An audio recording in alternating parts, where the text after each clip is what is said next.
இருப்பா அப்படின்றவாரு எங்க அப்பா ஒரே வார்த்தையில. முதல்ல என்ன வந்து தங்கவேலு ஐயா பார்த்ததான் எனக்கு முதல் நாள் வந்து என் வாழ்க்கையில அடுத்த ஒரு அந்த தன்னம்பிக்கைக்கே எனக்கு ஒரு நீரூற்றுனா அவர் தான். என்னுடைய எப்பவுமே நான் சொல்ற இலக்கிய தந்தை தான். இந்த பாதைய எனக்கு கை பிடிச்சி நான் எந்த பள்ளிக்கூடத்துக்கு போக முடியும்னு ஏங்கணும், எந்த கல்லூரிக்கு போகலைன்னு நான் வருந்தி இருக்கணும், அங்கெல்லாம் என்னை கூட்டிட்டு போயிருக்கேன். திருக்குறள் வாப்பா பேசுப்பா அப்படின்னு ஒரு நாள் கூட கூப்பிட்டு நீ இது பேசுன தப்பு, இது இப்படிதான் பேசணும்னு எனக்கு அவர் பாடம் நடத்துறதே இல்லை. என் போக்கில் என்ன பயணம் பண்ண விட்டாரு. நான் புத்தகம் எழுதிட்டு அவர்கிட்ட நான் சொன்னேன், ஐயா நான் புத்தகம் வெளியிடணும். நான் எங்கேயும் போய் செலவு பண்ணியெல்லாம் நான் புத்தகம் வெளியிடவே இல்லை. ஆனால் அவ்வளோ பெரிய புத்தக திருவிழா மேடையில் என்னை ஏற்றி அழகு பார்த்தேன். ஒரு தந்தைன்னு சொல்லிக்கிறதுக்கு இதை விட ஏதாவது இருக்க முடியுமா சொல்லுங்க பார்க்கலாம். அப்படி அந்த எனக்கு ஒரு நெகிழ்வான நாளா இருக்கு. நான் எதிர்பார்க்கலாம் எனக்கு நடக்குமா அப்படின்னு. ஐயா சொல்லிட்டாரு, எதுவும் சொல்லிட்டாரு, நீ புத்தகம் கொண்டு வாமா, நம்ம புத்தகத்திலாத இருக்கு. நான் வருடம் புத்தகத்தில் வருடம் வரும்போது ஒரு 2 புத்தகம் 3 புத்தகம் வாங்கிட்டேன். எதுவுமே அந்த புத்தகம் அதுதான் வாங்கிட்டு போவேன். ஒவ்வொரு வருடமும் புத்தகம் வாங்குற ஒரு வாசிப்பாளராக வர்றேன் நான். இந்த வருடம் புத்தகம் வெளியிடுற ஒரு எழுத்தாளராக வாங்குறேன். அது எனக்கு ரொம்ப சந்தோஷம். அது மட்டும் இல்லாம புத்தகத்தில் இல்லாமல் என்னோட கவிதை தொகுப்பு மட்டும் இல்லாமல் ஒரு சிறுகதை தொகுப்பு வெளியிட்டு அந்த புத்தகம் எனக்கு கொண்டு வரல. அந்த சிறுகதை தொகுப்புக்கும் எனக்கு ஒரு நல்ல அங்கீகாரம் கிடைச்சது. ஏன்னா அதுல இருந்த 12 பேர்ல நான் ஒரு ஆளுக்கு மட்டும் இல்லாம அந்த 12 பேரும் விதவிதமான கதைகள்ல என் கதைகள் ஒரு துளியா நான் எழுதியிருப்பேன். அது படிச்சுட்டு எல்லாருமே வந்து சில பேர் வந்து ஃபேஸ்புக்ல எல்லாம் போட்டாங்க. நான் ஃபேஸ்புக்ல இல்லைனாலும் ஃபேஸ்புக்ல போடும்போது எல்லாரும் சொல்லுவாங்க, இந்த எழுத்தாளம் எங்கிருந்து வந்ததுன்னா வாசித்து நடந்துக்கலாம். குழந்தைங்கலாம் இன்னைக்கு நிறைய கவனிக்கிறீங்க. இதை கேட்கும்போது சந்தோஷமா, பார்க்கறப்பே ரொம்ப சந்தோஷமா இருக்கு. கவனிக்கிறது மட்டும் இல்லாம புத்தக வாசிக்க பழகுங்க. புத்தக வாசிப்பு உங்களோட தண்ணிக்கு இன்னொரு படி மேலும். ஐயா சொன்னாரு இல்லையா, அந்த கல்வி ஒரு இடத்துல உங்களை கொண்டு போய் சேர்க்கணும்னா ஒரு தன்னம்பிக்கை வேணும்.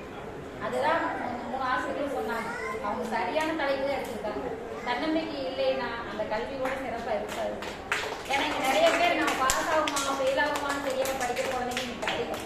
அது பெண் பிள்ளைகள்லாம் சில பிள்ளைங்கள்லாம் பேசுறது நானும் கேட்டிருக்கேன். ஏன்னா அந்த பள்ளி வளாகத்துக்கு பக்கத்துல தான் நான் இருக்கிறேன். பிள்ளைங்கள்லாம் பேசும்போது எனக்கு வருத்தமா இருக்கும். சுதந்திர தினமா குடியரசு தினமான நிறைய பிள்ளைகள் தெரியும். இதெல்லாம் ஒரு வருத்தத்துக்குரிய விஷயம். இன்னைக்கு இருக்கிற பிள்ளைங்களுக்கு இன்னைக்கு சுதந்திர தினமா குடியரசு அதெல்லாம் தெரியாது. இன்னைக்கு லீவ் நாள் மிட்டாய் கொடுப்பாங்க, கொடியேற்றுவாங்க. எந்த பிள்ளைங்க பேசுறது 12வது படிக்கிற பிள்ளைங்க பேசும்.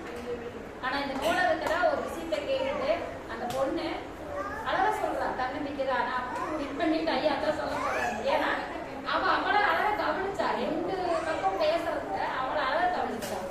ஒரு மகளிர் தினத்துல ஒரு பெண் பிள்ளை இப்படி கவனிக்கிறாங்க, பெருமையா இருக்குது. அந்த மாதிரி பிள்ளைகளை பாக்குறதுமே ஒரு நூலகத்துக்கு இப்படி ஒரு பிள்ளை பாக்குறதுமே எவ்வளவு பெருமையா இருக்கு. போதும் அடுத்த தலைமுறை சிறப்பா வருதுன்னு ஒரு உதாரணம். 10 கெட்டுது ஆனா 9 தலைப்பிச்சுக்கிறதுல ஒரு சந்தோஷம் எனக்கு இன்னைக்கு நிஜமாவே இருக்கு. வருத்தப்படுறது உண்டு, நிறைய பிள்ளைகள் பண்றதுலாம் பார்க்கும்போது வருத்தப்படுறது. ஆனா இன்னொரு இடத்துல அழகான நல்ல அறிவு சார்ந்த பிள்ளைகள் வளர்ந்துட்டு தான் இருக்காங்க. பார்க்கும்போது ரொம்ப ரொம்ப சந்தோஷமா இருக்கு. திருப்பூர்ல நிறைய பெண்கள் வந்து எழுத ஆரம்பிச்சிருக்கேன். அடுத்த வாரம் சந்தி இருக்குவாங்க. எனக்கு அது 2 வருடம் தொடர்ந்து சொல்லிட்டே இருப்பேன். நானும் கொஞ்சம் வாங்கிடணும், எப்படியாவது வாங்கணும் அப்படின்னு. ஆனா அதை நோக்கி எழுதல. நான் என்னோட வேலையை செஞ்சேன். அதுவா எனக்கு அது வாய்ப்பு கிடைச்சது. எனக்கு ரொம்ப ரொம்ப சந்தோஷம். ஏன்னா முதல் வருடம் வந்து ஐயா நாங்கள்லாம் தான் இருந்தோம். நம்ம மக்கள் மாமன்றது தான் அந்த நிகழ்ச்சி நடக்குது. பெரிய பெண் எழுத்தாளர்லாம் வந்து வாங்கும்போது எனக்கு கண்டிப்பா இருந்துச்சு. நம்மளும் ஒரு நாள் வாங்கிடுவோம். அப்போ எங்க அண்ணன்ட்ட சொன்னேன், அண்ணா நான் ஒரு நாளைக்கு கண்டிப்பா சக்தி விருது வாங்குவேன். ஏன்னா எனக்கு அவ்வளோ இருந்தது, உள்ளுக்குள்ள மனசுக்குள்ள இருந்தது. என்னோட ஏக்கம், என்னோட தாகம், என்னோட எழுத்து இதெல்லாம் வந்து நான் எங்க காமிச்சு முடியுமோ புத்தகத்தால காமிக்க முடியும். இப்போ நான் கவிதை மட்டும் இல்லாம அரசு பயண கட்டுரை, சிறுகதைகள் அது சம்மந்தப்பட்டதெல்லாம் எழுதிட்டு இருக்கிறேன். இந்த வருடம் ஐயாவுக்கு நான் நிறைய விஷயத்த அவர் வந்து நல்ல என்னை போட்டுறதுக்காக நிறைய எழுதணும்னு நினைச்சிருக்கேன். எனக்கு இப்போ 2 கவிதை தொகுப்பு வந்து நான் சின்ன பிள்ளையிலேருந்து எழுதுற சின்ன சின்ன விஷயங்களை மட்டும்தான் போட்டிருக்கேன். இதுக்கப்புறம் தான் எனக்குள்ள இன்னொரு ஜானகி இருக்கிறாங்கிறத நான் உணர்றேன். அந்த ஜானகி மயிலா வெளிப்படுத்தி ஐயாவுக்கு வந்து நிறைய விஷயத்தை அவர் பெருமைப்படுத்தணும்னு நினைக்கிறேன். நான் சுட்டியில போனதுக்காக அவர் எந்த இடத்துலையும் ஐயா போனா நான் தேவையில்லாம அடையணும்னு நினைக்காம அக்கா சொன்ன மாதிரி ஐயாவும் இந்த முறை நான் பெருமைப்படணும் ஐயா சொல்லணும்னு எனக்கு ரொம்ப பெரிய ஆசை. சக்தி விருது வாங்கும்போது கண்டிப்பா ஐயா தான் நினைக்கிறேன். ஏன்னா எத்தனை பேர் அதை பண்றாங்க. ஐயா சொல்லுவாரு, ஆர்வம் இருக்கிறவங்க தான் அந்த தளத்துக்கெல்லாம் கூட்டிட்டு போக முடியும். ஆர்வம் இல்லாம நம்பிக்கை இருக்கிறவங்கள ஆர்வம் தான் கூட்டிட்டு போக முடியும். நீங்க நான் கிட்டத்தட்ட ஒரு 20-30 பட்டிமன்றம் பேசியிருப்பேன்னு நினைக்கிறேன். ஐயா கூட இந்த கத்துக்கிட்டே